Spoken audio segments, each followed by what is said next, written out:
What's up, co-reporters, and welcome back to my channel. Former Teen Mom 2 star Kailyn Lowry started opening up a little bit about the fallout between she and her former nanny, Natalie. So she didn't name Natalie by name, but she made it quite clear based on the hints that she dropped. So basically, Kail is talking about these days in life. She finds herself to be rather happy on one hand, but on the other hand, she finds herself waiting for the shoe to drop because she's not used to being happy. And so this is a topic that she and V discussed. When it comes to Kail, I feel like that's not really a surprise. I feel like we've always known that she's not generally a happy person, and with good reason, right? We've seen the way that she's grown up, and we've seen the way that she's created a very complicated, chaotic, and messy life for herself. So I can understand why, given those circumstances, she does not find herself to be a generally happy person.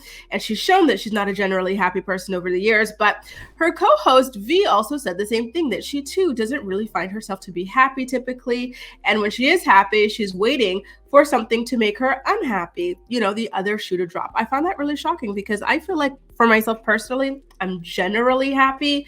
So if I'm not happy, then that is something that is strange to me and very temporary to me. So it's very interesting to see how people's minds work in different ways. I think the only thing that really bothers me is that I don't think straight linearly. I'm always thinking about a million things at the same time, always distracted and stuff like that. So listen, all of our minds work differently. This is a very interesting conversation. So let's get back to the subject at hand, which is the fallout with Nanny Natalie.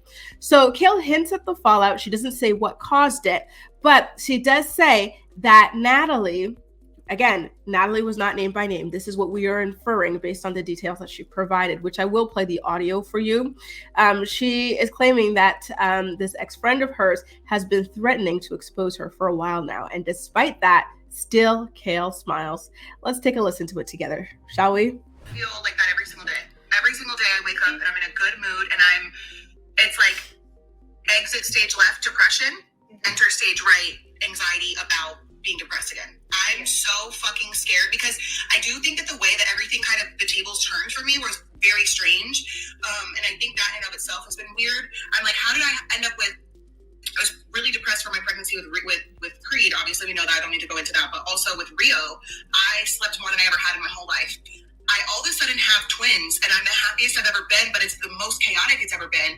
And it was literally like they were born and I've been happy ever since. It's just it feels very weird, right? And all during the last 2 or 3 years, I feel like the craziest shit has happened between friendship fallouts, my depression, situations with people that were close to me or once worked for me. And so I'm waiting for the other shoe to drop because I do. So there you go, friendship fallouts, right? Situations with people who were once close for me, once worked for me. That is Nanny Natalie. And it continues, by the way. One person specifically said, I can't wait to expose you. I'm going to expose you. Just wait, it's coming. And so for weeks on end, I'm like, what do they have on me? What hasn't been put out already? I thought my worst was already out there, And so every single day I do wake up and I'm like, is today the day that it's going to fall apart? Is today the day that I'm going to be depressed again and go back into the depression Kail era? Or it's almost like I feel like, one, I don't deserve to be happy because if someone has something on me that can be released, I don't deserve the happiness I'm having right now. But also when is the other shoe going to drop? I'm just waiting for it. It's very weird. So there you go, guys. Natalie threatened to expose her, but that's not really news to us. It's just interesting that Kail is finally confirming this because Natalie has been posting several hints on social media ever since her fallout with Kail. She even went as far as calling Kail a social media mom who's not a great mom in person a couple of times as well. But yeah, it seems like that is something that is definitely heavily on Kail's mind, which I can't blame her. When you have someone who is so close to you to the point where they were living with you and your children and stuff, and they're threatening to release information on you, that is absolutely terrifying, right? And if they're going as far as to claim as your former nanny that you're not a good parent and that you only pretend to be a good parent for social media, imagine the stuff that she is going to spill that led to her coming to that conclusion, right? So I totally understand why Kail is anxious about that situation. I don't blame her, and I don't envy the position that she is in. I too would be super anxious and stressed and worried about what this person would eventually say about me. And that is not even the first time that Kail brought it up. In fact, a little bit later on in the podcast episode, she again spoke about her fears of what it is that Nanny Natalie could have on her. I don't know if there's a way to help keep it at bay, because I hate, the first thing I do when I wake up in the morning is check the internet to make sure that nobody has, I don't know. And that's the other thing, is like, I don't know what I've done or what I've said that could ruin my life. At this point, I feel like everything that I've ever said or done that's been awful is already out there, but I check the internet and I'm like, okay, because I want to be prepared first thing in the morning. And I feel like too, if I worry enough, I'll just handle it as soon as it comes. Like, I can't explain it. It's the weirdest, but I get what you're saying, but maybe it's like slightly different, but I get what you mean. And I don't necessarily think that it's something that, it's not anxiety in a sense of where medication could fix it. It's so specific that I don't think that medication could help. Yeah. So this is something that is stressing her so much that she has thought about getting on medication for it. But the problem is it's not a general anxiety. It's like the fear of a very specific threat, which I gotta say, when Kail said, there are two things that she said that made me feel really, really bad for her. So the first one is that she's saying that for the first time in a long time, she's just been happy. We knew that she was super depressed throughout her pregnancy with Creed, that she talked about when she was pregnant with Rio, she was just sleeping all the time. She didn't say she was depressed during that era, but she did mention sleeping all the time, which I believe is a symptom of depression. But then she said, for some reason, like just the stars aligned when I had the twins, and I've just been so happy, like uncharacteristically happy. And then this comes along, basically, right? Like you fall out with yet another friend, and this friend is threatening to spill all the details on you and everything like that. So, it kind of feels like this robbed her of the happiness that she was finally experiencing for the first time in her life, And then the most recent one that she just said here that I just played for you guys, when she said that every single morning she wakes up to go online to see if the secrets or whatever, the expose that her former friend / nanny threatened her with have been revealed. I'm like, can you guys imagine waking up every morning like, oh my God, what did I do? What did I do? Like, how am I being destroyed today? Like, that is a really, really terrible way to wake up. It's a terrible like precedent to set for your day and everything like that. That level of anxiety, worry, negativity and stuff. Like, oh, that really sucks. Honestly, at this point, Natalie, if you're watching this video, like, I feel like your threat is worse than the thing coming out. You know what I mean? Because you've got this woman living in sheer terror and sheer worry. But at the same time, I'm like, Kail, why are you so worried?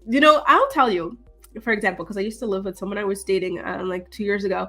Like, if this man threatened to expose me, I'd be like, okay, go ahead, because I know for certain that I don't say or do like bad things. You know what I mean? Like, you can't be like, oh, I'll expose you for being like homophobic, or I'll expose you for being racist, because I don't say homophobic things. I don't say racist things, I'll expose you for this.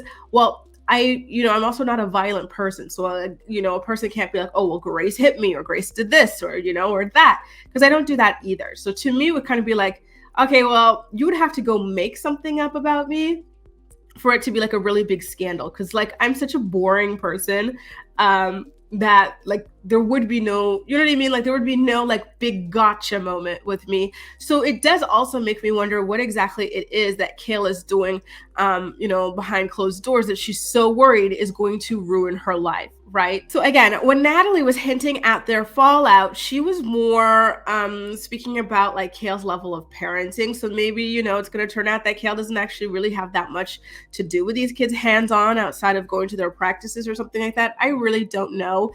And I don't really feel like it's all that, well placed to speculate, but I feel like it's something more along those lines, or maybe it's some more secrets about what was really going on with her and Chris. We know that Kail was arrested for offensive touching when she punched Chris allegedly after he cut their son's hair. But maybe there was even more, like I think Natalie had also hinted at like lying to the cops or something like that for a former friend. So maybe she's going to tell the truth that like, Kail did, allegedly or potentially punch Chris. And like, maybe allegedly, potentially it wasn't the first time and it wasn't the last time either, I really don't know, but we'll see. Will Natalie ever actually come out with the juice, the tea, the information? I don't know either, because it has been a really long while, to the point where it's like, is she just kind of like hinting at things and trolling? Was it like just like out of anger, and now she's thinking like, you know what, like it's not worth it to go down this route? Like I kind of feel like it's more the latter. Like if you're like viscerally angry by something, typically you would have to react in that moment with like your nuclear bomb, because the more time you have to think, the more you're kind of like, you know what, it's not even worth it. And I kind of feel like that is where Natalie is approaching at this point. But listen, maybe this is fresh on Kail's mind for a reason. Maybe Natalie did recently come back and say something like that. Maybe this is a threat that she made behind closed doors recently. I don't know. The whole thing is rather alarming and sad for Kail. I really do have to say. I can't imagine that level of anxiety. She did also have some other rather interesting things to say on her channel. So she and her inaugural baby daddy, Joe Rivera, aren't doing too well either. And then her son, Isaac, got beat up in school. And so there's a lot of drama surrounding that entire thing. I did cover those two stories exclusively for my channel members. So if you want some more information on that, definitely make sure to hit that join button or go to youtube.com/gracereport/join if you don't see it on your mobile app. But yeah, there's a lot going on with Kail recently behind the scenes, and I'm happy that she's starting to open up about it all a little bit more, because these podcasts that she's been doing, especially the Baby Mamas No Drama, like when she first started them, she was spilling tea. Like we were being fed, y'all. But like recently she just stopped, right? Like she wasn't giving that much information and they became boring. They became tedious to listen to.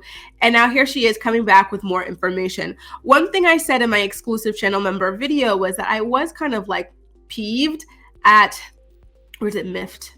At the fact that Kail did not mention her fallout with Joe on her Baby Mamas No Drama podcast, right? Here on Baby Mamas No Drama, she talks every week with Joe's wife, V. Rivera, right? And the whole premise of the podcast is that they help blended families work through conflicts and, you know what I mean? And to like rise stronger together. So why is it that you're not working through this conflict and rising stronger together, right? Leading by example on this podcast. Why go and discuss this on Coffee Convos and not on Baby Mamas? To me, it seems a little bit inauthentic. So yeah, that's definitely something that was rather interesting to me. Again, that is on my channel membership. If you want to join and watch that video and other exclusive videos as well, you are more than welcome to. But in the meantime, let me know how you feel about Kailyn's fears of being exposed by her former friend and former live-in nanny. Let me know all. And I want to ask you guys too, like if someone threatened to expose you, what would you be scared of them saying about you? Like, what are you doing behind closed doors,